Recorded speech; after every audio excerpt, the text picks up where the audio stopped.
বিসমিল্লাহির রহমানির রহিম। প্রিয় দেশবাসী, আসসালামু আলাইকুম। আজকে আমি আপনাদের সাথে একটি বিষয় নিয়ে খুব সংক্ষেপে দুটি কথা বলতে চাই।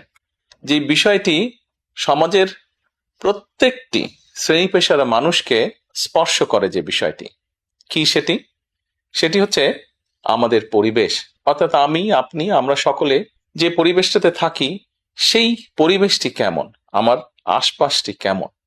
আপনারা নিশ্চয়ই অধিকাংশ ক্ষেত্রে খেয়াল করে দেখেছেন, আমরা ঢাকা শহরের যে কোনো রাস্তাঘাটই হোক, যে কোনো এলাকাই হোক, যে কোনো জেলা শহরের এলাকাই হোক, রাস্তাঘাট হোক, এমনকি উপজেলা পর্যায়েও ক্ষেত্র বিশেষে বিভিন্ন গ্রামগঞ্জেও আমরা দেখেছি যে যেখানে বাজার ঘাট বা রাস্তা চলাচলে বেশি, সেই জায়গাগুলোতে চারিদিকে একটা জিনিস খুব পরিষ্কারভাবে চোখে পড়ে, যেটি আমরা যখন ছোট ছিলাম, আজকে থেকে 40 বছর আগে, 30 বছর আগে দৃশ্যটা এমন ছিল না, কিন্তু বর্তমানে দৃশ্যটা এইরকম। সেটা কেমন? চারিদিকে আমার আপনার আমাদের ব্যবহার করা হাতের টিস্যু, অথবা আমার আপনার খাওয়া চিপসের প্যাকেট, অথবা বাসায় ব্যবহার করা রান্নার তেল যে তার প্লাস্টিকের বোতলটি, অথবা আমি বা আপনি পানি পান করেছি প্লাস্টিকের বোতল থেকে সেই বোতলটি, এরকম আরো অনেক ধরনের আবর্জনা যত্র তত্র সব জায়গায় ছড়িয়ে আছে। কোনো জায়গায় একটু বেশি জমা হয়ে আছে, অথবা যত্র তত্র লোকালয়ের চারিদিকে ছড়িয়ে আছে। চিন্তা করে দেখুন তো, আপনার ঘরে, যে ঘরটিতে আপনি থাকেন, যে বাসাটিতে আপনি থাকেন, যদি চারিদিকে এমন টিস্যু ছড়িয়ে থাকতো, যদি চারিদিকে এমন আবর্জনা ছড়িয়ে থাকতো, আপনার কাছে কি ভালো লাগতো দেখতে? নিশ্চয়ই না, আমাদের কারো কথাই ভালো লাগতো না।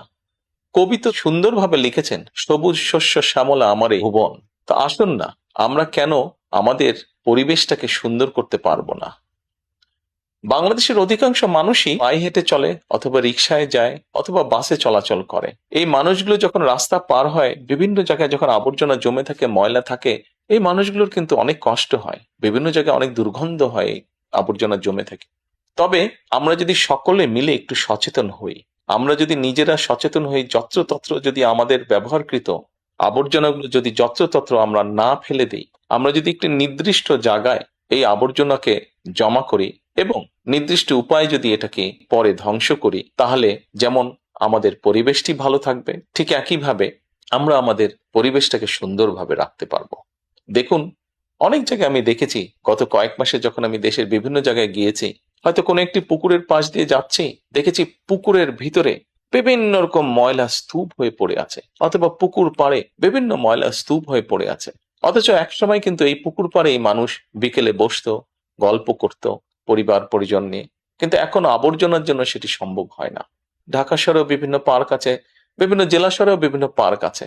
আমরা পার্কগুলোতে যাচ্ছি বিকেল বেলায় পরিবার পরিজনকে সাথে নিয়ে, কিন্তু গিয়ে যখন আমরা চিনেবাদাম খাচ্ছি, অথবা চিপস খাচ্ছি, অথবা বাচ্চারা লজেন্স খাচ্ছে, খেয়েই আমরা জিনিসটা সেখানে ফেলে দিচ্ছি।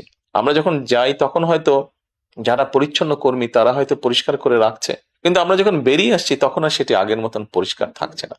কিন্তু যদি যে পরিষ্কার থাকতো, আপনি যদি পরিষ্কার করে রেখে আসেন, আপনার পরবর্তীতে যে যাবে সেও সেই পরিচ্ছন্নতা, সুন্দর পরিবেশটি উপভোগ করতে পারবে। কাজে আসুন না, আমরা যদি আজকে থেকে প্রত্যেকে সচেতন হই, আমাদের হাতের আবর্জনা বা ব্যবহৃত আবর্জনা যদি নির্দিষ্ট জায়গায় সুন্দরভাবে আমরা গুছিয়ে ফেলি, তাহলে ধীরে ধীরে হয়তো আমরা আমাদের এই বাংলাদেশটাকে আবর্জনা মুক্ত করতে পারবো, সুন্দর একটি পরিবেশ গড়ে তুলতে পারবো। দেশটা তো আমাদের সকলের। আমরা সকলে মিলে যদি চেষ্টা করি, সকলে মিলে যদি একটু একটু করে করি, তাহলে আমরা বড় কিছু করতে সক্ষম হব। প্রিয় দেশবাসী, আপনাদের কাছে আজকে এই সহযোগিতাটা আমি চাইছি।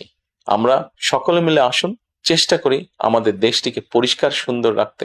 আমরা সকলে মিলে চেষ্টা করি আমাদের পরিবেশটিকে সুন্দর পরিষ্কার রাখতে, যা নিশ্চিত করবে আমাদের আগামী দিনের বংশধরদের জন্য একটি সুস্থ দেশ, সুস্থ পরিবেশ। সকলকে আন্তরিক ধন্যবাদ। আসসালামু আলাইকুম।